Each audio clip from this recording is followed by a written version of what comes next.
Hello, everyone. Welcome to the 30th episode of The Greats of History, the podcast where we get to know people with the epithet of the Great and try to get past the honorific and understand who they were, what they did, and why some people seem to like them so much. I'm grateful that you're here. Last time, Pompey cemented his reputation as the greatest Roman of his day and one of the true greats of all of Roman history.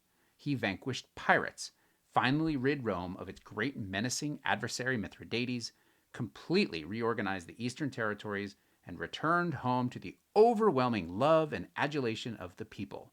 Rather than take his armies to Rome and install himself as a Sullan-style dictator, something he could have easily done, Pompey disbanded his army, celebrated a sprawling triumph, and built the spectacular Theater of Pompey, the first permanent stone theater in Rome's history. Construction began when he was still just in his 40s, having accomplished more at such a young age than most of the all-time great Romans had accomplished in their entire lives. By comparison, Pompey had accomplished all these things before the age when Marius had won his first consulship. He was truly king of the hill, the greatest Roman of his age, a Roman for all ages. Yet, all was not smooth sailing. Upon his return, and despite his building project, and his triumphs, and his liberal disbursement of war booty, Pompey found the Senate completely intractable when it came to ratifying his eastern settlement. Pompey claimed that his program of post-war reorganization had boosted Roman tax revenues and resolved long-standing geopolitical challenges. From his point of view, he should have been celebrated for such clever administration, but the Senate, by whose authority foreign treaties were ratified, was nonplussed. The agreements formed by Pompey were viewed with suspicion by a core group of avowed anti-Pompeians. Pompey likewise met with frustration over the treatment of his veterans. He had wanted to allocate public lands to these troops so that they could set up farmsteads and fulfill his promises that he made to them. This also met with resistance from a group of senators led in part by Metellus Celer, the brother of Pompey's recently divorced wife, Mucia. Celer's obstinacy only grew stronger when he won the consulship in 60 BCE and used the office to frustrate Pompey's ongoing efforts to ratify his eastern settlements.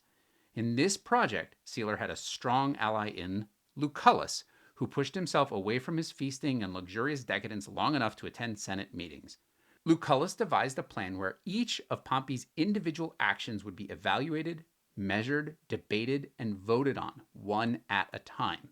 Given the sweeping nature of Pompey's eastern settlements, this effectively guaranteed that the program would not pass through senatorial approval. But if Lucullus thought that he'd get the better end of his old rival, then he didn't have a sense of his adversary. In this fighting, factionalism began to deepen within senatorial circles. The conservatives fighting against Pompey's program held fast to the belief that ancient, noble families represented the best of Rome, and they enjoyed certain rights and privileges exclusive to their class. In short, they were oligarchs, and they resented anyone from the outside, such as those that hailed from a city like Picenum, that had tried to push their way into the top rungs of Roman society. This faction we now call the Optimates, or best men. On the other side of the chasm were the Populares, who, as the name suggested, appealed to the common citizen, embraced populist politics, and tried to be the voice of the people. Despite having won his reputation by fighting for Sulla, a guy who made even conservatives shudder because of the fervor with which he pursued an oligarchic agenda, Pompey demonstrated his political fluidity and began drifting towards populist politics. This was less ideologically driven and more because the Optimates were so hell-bent on standing in his way. It should be noted that Rome didn't have political parties in the way that we think about them today, and the convention of Optimates versus Populares is a modern one, relatively speaking, developed to help make sense of the chaos that was Roman politics.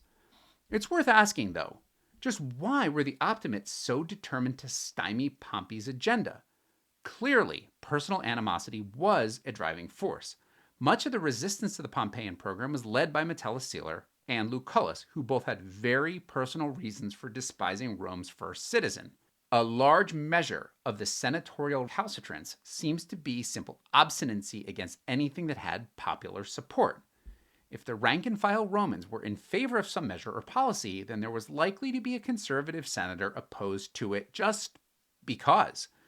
Roman politics, like those of any age, was rife with petty rivalry, and anyone who was massively popular or successful would be subject to attempts to knock them down a peg or two. Pompey's exacerbation grew and grew. The longer it took to ratify his program, the worse things looked for him with the new string of clients he had set up across the East. And he really wanted his troops to get settled on those plush public lands. He had made a lot of promises to foreigners and to veterans alike. Pompey craved public adoration as much as anyone, and the obstinate conservatives in the Senate imperiled his status as the top of the heap. If he failed to deliver, then the bonds that tied Pompey to the various stakeholders would be strained. The years were ticking by, and he was at his wits' end. One of the obstacles to Pompey's success was his old rival, Crassus. Pompey had stolen Crassus's thunder on more than one occasion. It was Crassus that had served as the able lieutenant that saved the Battle of the Colline Gate, which won the civil war for Sulla. Yet Pompey had been the exalted deputy and was given the plum assignments by the dictator. It was Crassus that had engineered Rome's come-from-behind victory in the Spartacus War and ended the threat that had gripped all of Italy. Yet Pompey had swooped in at the 11th hour and claimed the victory as his own. Despite his successes, Crassus had yet to be awarded a triumph, his victories mostly coming against other Romans and slaves. Pompey had triumphed 3 times. Frustrated so many times at the hand of Pompey, Crassus added his considerable heft to the cabal of senators fighting to keep total victory out of the hands of Pompey. By this time, Crassus had grown to be, likely, the richest man in Rome. His pocketbooks were deep. Some of the ways he accomplished this task were buying cheap properties from the Sullan regime that had been seized by the dictator following the liquidation of the occupants in the violent proscriptions. He also built an army of slave laborers and architects and would swoop in and buy up fire-damaged properties at fractional prices. He would then have his team come in and rebuild quickly and profit from the increased values and rents. There were even rumors that Crassus showed up with his team, knocked on the doors of houses on fire, and offered to buy the property right then and there. If the owner said yes, his team would come in, douse the flames with buckets, make any repairs necessary, and add another property to the portfolio of the richest real estate tycoon in Rome. If they said no, they let it burn. Let it burn. Wanna let it burn. Wanna let it burn. Wanna let it burn. His holdings were so extensive that the ancient historian Plutarch said that, quote, the largest part of Rome came into his possession, close quote. So he was obscenely rich and of decidedly questionable ethics, and frustrated that his prestige fell well short of his ambitions. But other than sticking it to his rival, Crassus didn't really have that much to gain from opposing Pompey's program. Crassus had his own goals too. He had already amassed a fortune to put all others to shame. He had bankrolled the careers of rising political operatives and counted as his clients some of the rising stars of Roman politics. He was likely the largest property owner in Rome, but all of this was in the shadows, kind of in the background. Crassus had lurked outside the popular imagination, operating largely out of sight. His great achievements, swinging the Battle of the Colline Gate in Sulla's favor, crushing the rebel Spartacus, saving Rome from calamity, had, again, come at the expense of fellow Romans and slaves. And even then, somehow, Pompey just came into the picture at the last second and scooped up all the glory. It was getting tired, and Crassus wasn't getting any younger. To really gain prestige, he needed true martial glory, expanding Rome's territory or saving the country from a foreign invader. He wanted his time in the sun. Crassus longed for a foreign command, an actual army to go off and fight an actual enemy, the chance to win glory, to triumph, to be celebrated, to be loved, to take his rightful place on the stage next to his younger rival. But everywhere he turned, there was Pompey, winning the plum commands, soaking up the glory, burnishing his reputation as one of Rome's all-time greats. To get what he wanted, Crassus needed a little help. To get what he wanted, so too did Pompey. Unused to not getting their way, Rome's 2 leading citizens had more in common than they thought. They just happened to be blinded by their rivalry. What if, after all, Pompey and Crassus would be better friends than enemies? With this insight, One of those ambitious up-and-comers saw an opportunity to heal a breach between the two titans of Rome. As the youngest of the three, and therefore the junior partner, he saw a chance to improve his situation by association. If he could get these two cooperating, working together to advance their individual goals, then he would have situated himself in the middle and participated in the shared value created by such a partnership. He had to work behind the scenes. He quietly made overtures to both men, and they agreed to sit down and hash things out.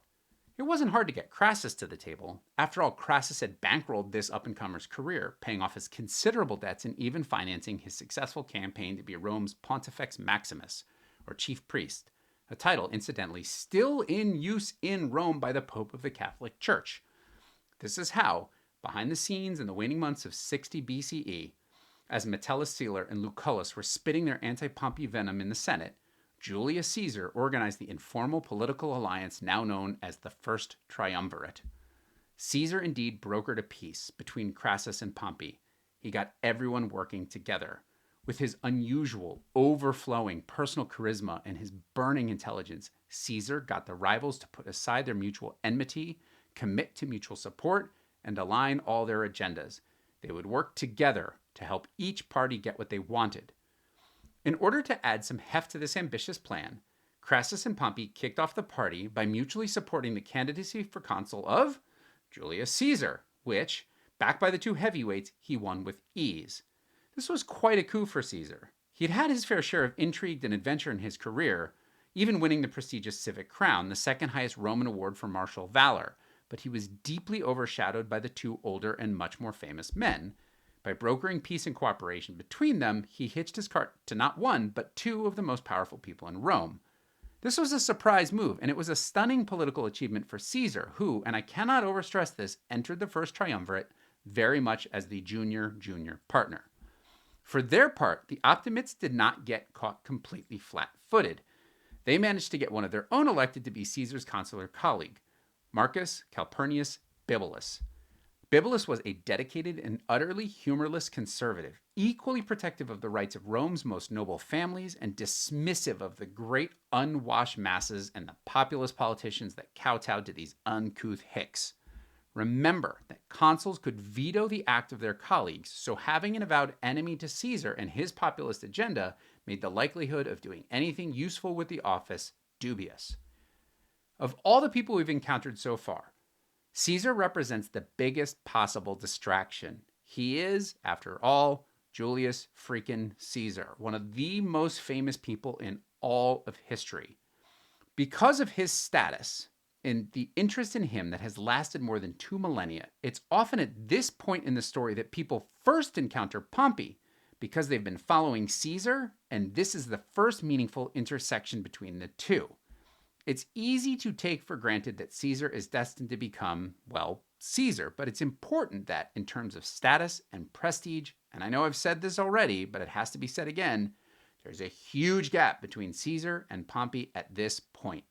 It was, again, a huge coup for the junior Caesar to attach himself to Pompey's coattails. We do need to remember, though, this is Pompey's story and not Caesar's, so as much as I love the guy, we need to keep our eyes on the subject. Still, it should be said that Caesar didn't come from nowhere.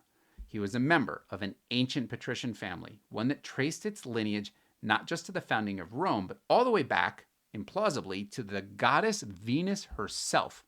He was Pontifex Maximus, an elected office that he had won, as mentioned, through the financial backing of Crassus. Caesar was also the nephew of Gaius Marius by virtue of his aunt Julia's marriage to the great man.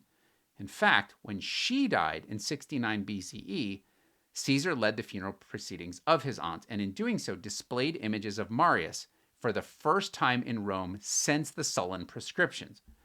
This won Caesar much acclaim from the common citizens who still remembered their champion fondly almost 2 decades after his death. And now, 10 years later, he was consul, the highest elected office in the land, and part of the deal that got him there was a promise to push Pompey's agenda. The triumvirate got started right away, checking things off their to-do list. The Optimates sneered at Caesar's legislative program, which involved distributing lands to veterans and to the dispossessed as defiling the dignity of the consulship. But such reforms were both needed and wildly popular. The masses, backed by Pompey's veterans, flooded Rome to demonstrate their support for the program. Led by Caesar's co-consul Bibulus, the conservatives in the Senate worked to prevent anyone else in Rome from getting even the tiniest slice of the pie, and they fought the measure with all their might. As the debate raged on, Caesar took his rhetoric to the streets. Listening to his words, the crowds grew restive, then riotous. As he stood on the rostra, the speaker's platform in the forum, Caesar whipped the crowd up into a frenzy. To this point, the alliance between Pompey, Crassus, and Caesar had been conducted in the shadows. Most people had no idea of the behind-the-scenes handshake agreement that had vaulted Caesar into the consulship.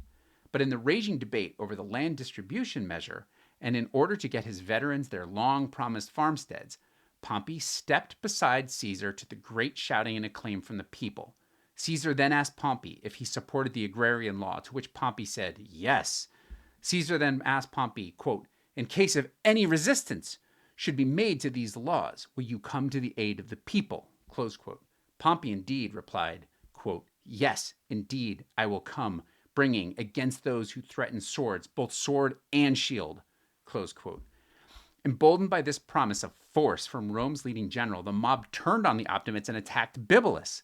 He barely escaped with his life, fleeing to his home where he lived in all but house arrest until the end of his term. So here again is Pompey, who made his name fighting for the deeply conservative Sulla, embracing the populist love of the crowd, to the point of instigating mob violence to overcome the obstinacy of the same oligarchy Sulla himself had spilled so much blood to exalt. Even locked away in his home, Bibulus continued to fight. One of the duties of the consul was to watch for omens and portents, and if they decreed these to be bad or ominous, no public duty could be conducted, and any legislation passed was invalid. So Bibulus watched for omens, and wouldn't you know it, day after day, every single day, he declared the omens bad. This meant that any legislation enacted under a bad omen would become illegal, and since every day the omens just happened to be bad, all legislation passed was therefore null and void. Undeterred, Caesar pushed through an ambitious program and unleashed a torrent of legislation. Of note, it was in this flurry of activity that Pompey finally got his eastern settlements ratified. For his part, Caesar secured a command of Gaul, which he would take up upon the expiration of his consulship. The partnership between Caesar and Pompey grew even closer when, during Caesar's consulship of 59 BCE, the bachelor Pompey married Caesar's daughter, Julia, by his second wife, Cornelia. This made Pompey Caesar's son-in-law. Pompey had 6 years on his new father-in-law, Caesar. Despite the political nature of the union and the 30-year age difference, the bond between Pompey and Julia was strong. In an age when it was considered unmanly for a man to love his wife, Pompey was genuinely and publicly smitten. In fact, so taken was he with his young bride that when the triumvirs secured for Pompey a governorship of Hispania, they also got for him a special dispensation to govern his province from Rome so that he could enjoy his newfound domestic bliss. Unfortunately, the Roman world knew no equivalent, and the capital roiled with tension that occasionally spilled out into chaos and bloodshed. The threats of violence that Pompey and Caesar used to ensure passage of the land bill were not an exception. For too often, for roughly a century, disagreements about policy spilled over into mob violence, with various factions arming themselves, attacking their enemies, and, occasionally, murdering opponents by the dozens, hundreds, or even in horrific cases, the thousands. These violent shocks were not simply the unruly mob resorting to violence against their social betters. In fact, often the violence was between various factions within the senatorial class, and paid thugs were often deployed as ruffians, henchmen, and assassins. Pitched battles were occasionally fought in the forum. The lucky were driven away or exiled. The unlucky were lynched. Many times, the quote-unquote victors in these battles dragged the corpses of their victims to the Tiber River, where they were unceremoniously dumped en masse. The sacred river ran red with blood of the victims of political violence, and on more than one occasion. The end days of the Roman Republic were genuinely awful, violent, and vicious. One of the prominent citizens who had been caught up in the chaos was the great statesman and orator Cicero, another one of the fascinating characters of Roman history that time does not really permit us the opportunity to explore in great detail. Cicero was a bit of a paradox. He was a novus homo, a new man born outside of Rome and into the equestrian order, and yet he would rise to become one of the most staunch supporters of the conservative Optimate prerogatives. If anyone should have fought for the people, it was Cicero, and yet his natural indication was to fight for the conservative agenda. His natural talent for politics, law, oratory, and philosophy marked him out as a man on the rise, and he, despite his humble origins and the snobbishness of the Roman aristocracy, was elected to every office in the cursus honorum in his year, that is, the first year of his eligibility. As consul in 63 BCE, had unmasked an attempted coup known as the Catiline Conspiracy, and had several of the co-conspirators rounded up and summarily executed. Several years later, a populist agitator named Publius Clodius Pulcher pushed through a law that made the execution of a Roman citizen without legal trial illegal, and then made it retroactive. This meant that Cicero had now broken a law that hadn't even existed at the time of his alleged transgressions. In 58 BCE, Cicero fled Rome and went into exile in Greece. In the swirling vortex of the late Republic, nothing made sense. Cicero, the novus homo, defended the conservative rights to the point of risking his life and property, while the ancient and impeccably pedigreed Clodius persecuted the Optimates in an outburst of populist agitation. The Roman world was truly turned on its head. In these outbursts, while Cicero fled for his life, his house was torn down and his name cursed in the streets. But the chaos of the late Republic meant that fortunes shifted with the winds, and a year and a half later, Pompey used his influence to recall and to protect Cicero. The Great Order returned to Rome in 57 BCE. The immediate result of this action was that in short order, Cicero would return the favor by appointing Pompey to an important 5-year urban administrative position. In the short term, Pompey had deployed his prestige to gain the favor of Cicero, and the Great Order enjoyed his return to Rome as a hero resurgent after his persecution. But a long-term consequence was that a bridge was slowly being built to reconnect Pompey to the Optimates. Off topic and out of scope, but man oh man is Clodius an interesting figure. From time to time, I like to point out people or events that are worth further exploration if you are so interested, and this guy is definitely worth the effort. He was larger than life, a rogue, if a brilliant one at that, an agent of chaos, bent on upending the order and calling out the farce of Rome's oligarchy. If you read more about him, and you should, you'll both love and hate him. You'll root for and against him. He is a very enjoyable guy to get to know. I've always wanted to do justice to this guy, but he always sat just outside the field of vision for any of my writing or projects. Alas, I'll have to miss out on the fun once again, because Clodius is again just off the page, so to speak. I know I'm on a detour here, so I might as well let this play out, with him in mind. I have considered a short series called The Rogues of History that look at people who were truly political and social disruptors. People like Clodius, Alcibiades, Sir Francis Drake. Another project for another time. Sigh. Anyway, Cicero has been recalled in part to help Rome calm its political waters. And still, the chaos swirled. As the rhetorical leader of the Optimates, Cicero was fighting to preserve and restore the Republic to its ancient glory. Caesar had ended his consulship and assumed his command in Gaul, where he launched the military campaigns that would make his fame and fortune. Caesar's exploits, which he carefully relayed back to the citizens of Rome and that survive today as his commentaries, had led to a huge surge in his popularity. The rank-and-file citizens anxiously awaited his latest dispatches from the field. Sending updates back to Rome wasn't necessarily an innovation. Plenty of commanders had done so. But what was different in this case was the audience. While prior commanders had written to the Senate, Caesar specifically addressed the people. He wrote in plain yet elegant language and told great tales of his exploits, heroism, brilliant generalship, and commitment to fight for the glory of Rome. The people ate it up, delighting in the deeds of their great champion. All of a sudden, Pompey had a rival in the hearts and minds of the Roman citizens. As Caesar's 5-year command wound toward a close, questions about his future loomed. While he held his command, Caesar was immune from any threats of prosecution.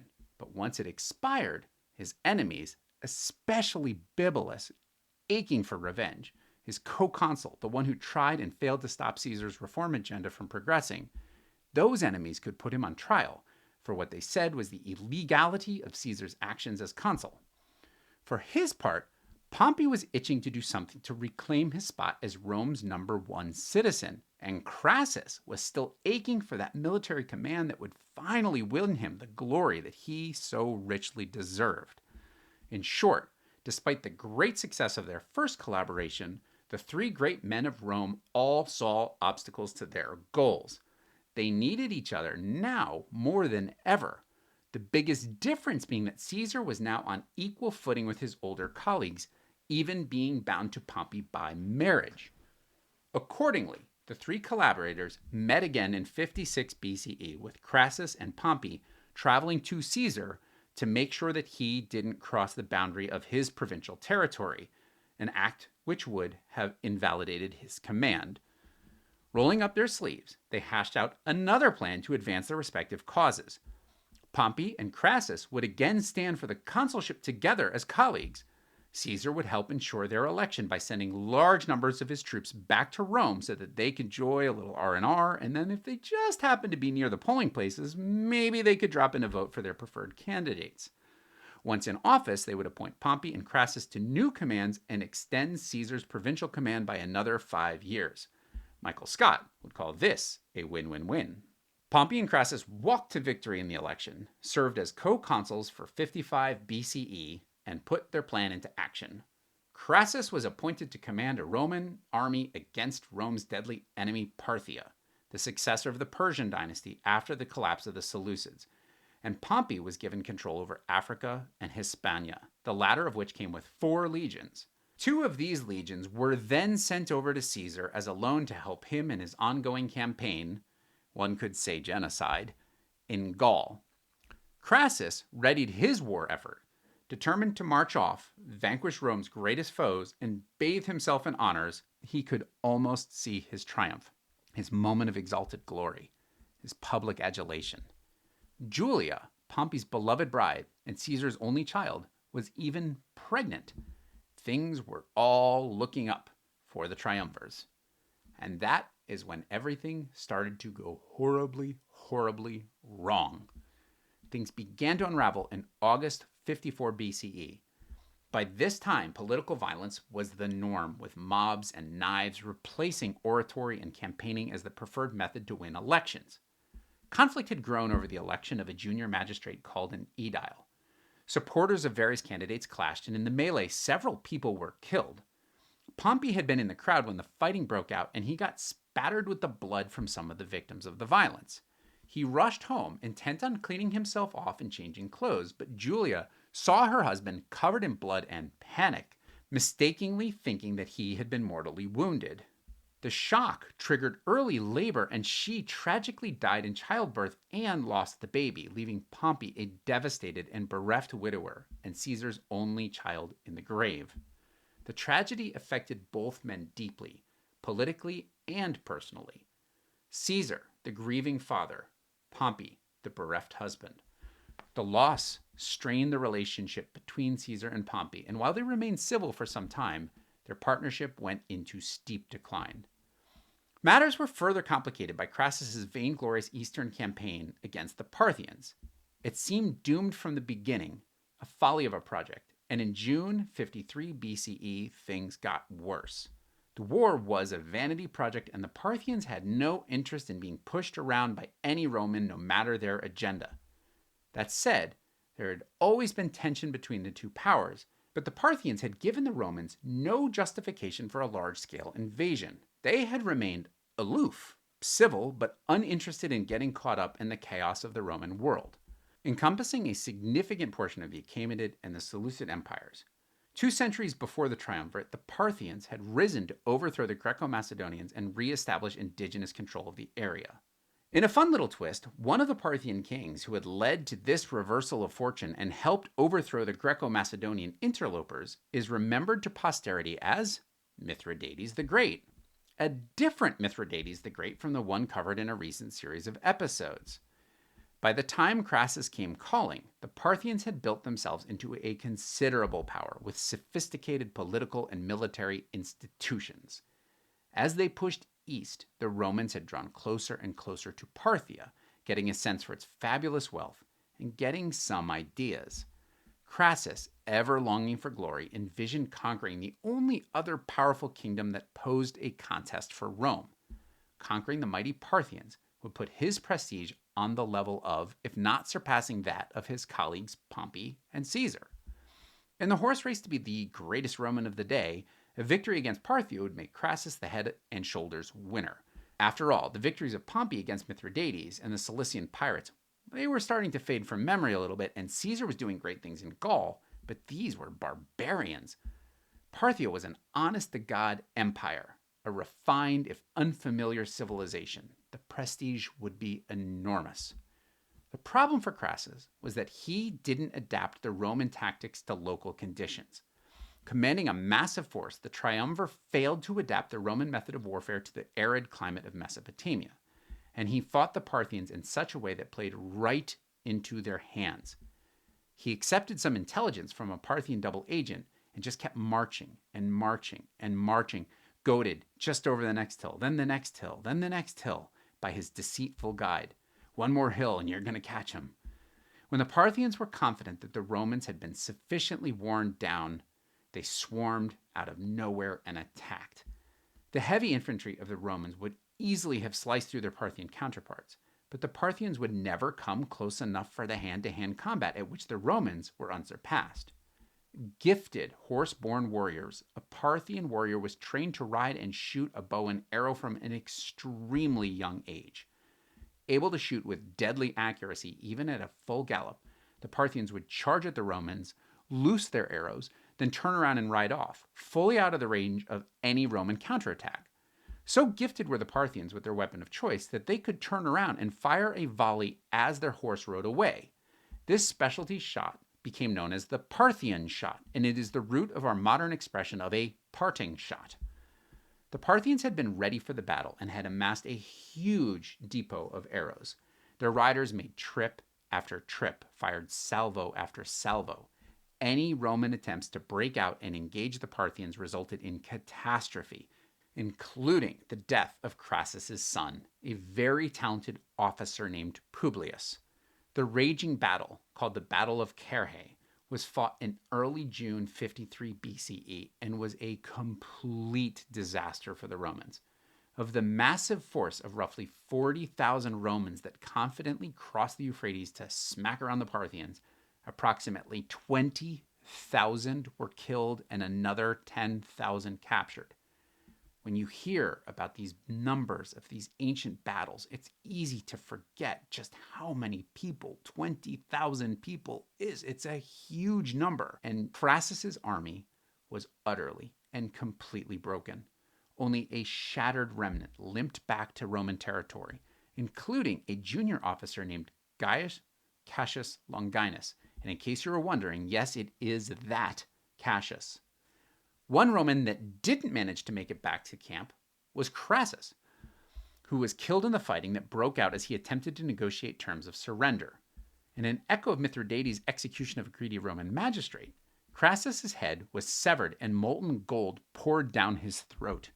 Maybe that would finally slake his insatiable thirst for wealth. He didn't win glory, only infamy. By the time that word reached Rome of the disaster at Carrhae, Caesar was still on his Gallic campaigns and Pompey was in Rome. The death of Crassus further eroded the connection between Pompey and Caesar, leaving the two to only focus on each other. The three-way collaboration gave way to a two-way rivalry.